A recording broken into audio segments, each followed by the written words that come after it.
મિત્રો આજે આવ્યા છીએ નાગપાચમ છે અને ખડસલિયા આવ્યા છીએ ખોડિયાર માતાજીના દર્શન કરવા।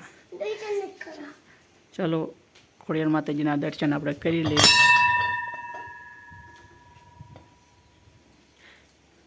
ચલો માતાજીના દર્શન અહીં કરીએ।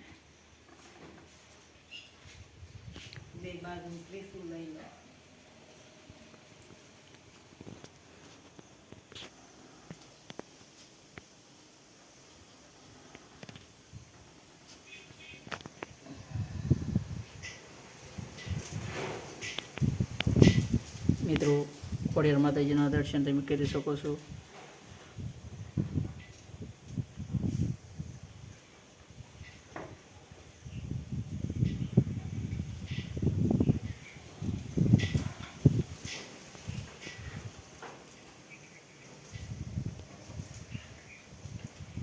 મિત્રો વિડીયો ગમે તો લાઈક શેર કે સબસ્ક્રાઈબ જરૂર કરજો। કોમેન્ટમાં લખજો જય ખોડિયારમાં।